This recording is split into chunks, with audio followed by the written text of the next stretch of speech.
J'ai pensé à présenter cette exposition en commençant par un portrait conversationnel. En fait, c'est un peu une ironie sur ces fameux portraits comme on les voit dans la peinture classique, le portrait tel que Mona Lisa qui semble nous accueillir pour une conversation en étant assise. C'est un peu le propos de ce tableau-ci. Sauf que, n'ayant pas de tête, c'est un portrait impersonnel, voire pré-individuel. C'est-à-dire qu'il peut être n'importe qui, mais pas une personne singulière. Au début de la Renaissance, Alberti, dans son De Pictura, en 1435, dit expressément qu'il faut intégrer au tableau un personnage qu'on a prélevé du théâtre pour qu'il indique de la main le sens de l'histoire à lire à l'intérieur du tableau. Donc il dit expressément que la peinture doit être narrative et ça sera le programme qui sera rempli par la peinture pendant 400 ans jusqu'à la modernité qui va déconstruire la figuration. Donc faire une peinture figurative qui en plus figure des mains et qui en plus est non narrative est une gageure. Cette gageure, c'est ce que j'ai voulu relever avec le gros plan.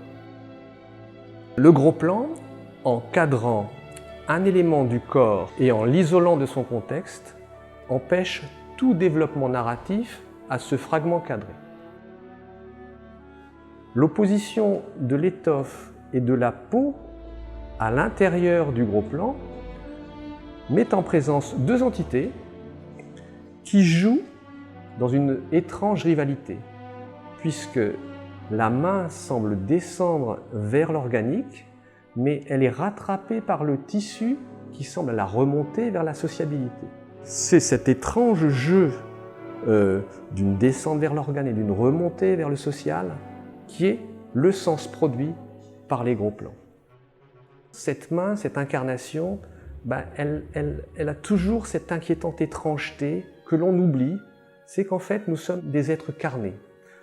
Et cette carnation, j'essaie de la traduire dans une peinture où les couches de couleurs restent visibles en transparence les unes par rapport aux autres, donc essentiellement par le travail à l'acrylique, qui me permet de montrer les couches successives sans qu'elles soient noyées dans la masse. Donc on voit par transparence les premières, deuxième et troisième couches. Ce que j'ai voulu montrer en faisant des polyptyques, c'est conjurer la ressemblance qui tient à une verticalité du modèle à la copie. Les polyptyques sont peints tous en même temps, dans le même geste, c'est-à-dire que si je pose une touche sur le premier tableau, cette touche sera reportée sur le deuxième et sur le troisième tableau, dans le même geste. Donc il s'agit de faire fonctionner des transversalités, conjurant la verticalité.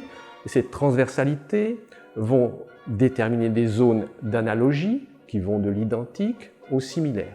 On peut retrouver aussi des zones superposables, des zones identiques, mais on voit aussi des zones qu'on appelle chirales, c'est-à-dire comme les mains, qui sont en opposition, comme en miroir, dans la figuration des mains qui se croisent de manière différente d'un tableau à l'autre.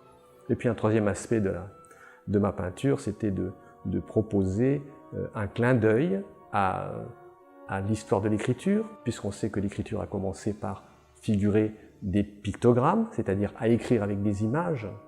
Et moi, quand je veux présenter ces gants qui écrivent des lettres, je ne fais pas des pictogrammes, puisque c'est dans le langage des sourds, des images qui écrivent des lettres. C'est le mot « art » qui est peint sur le tableau en question.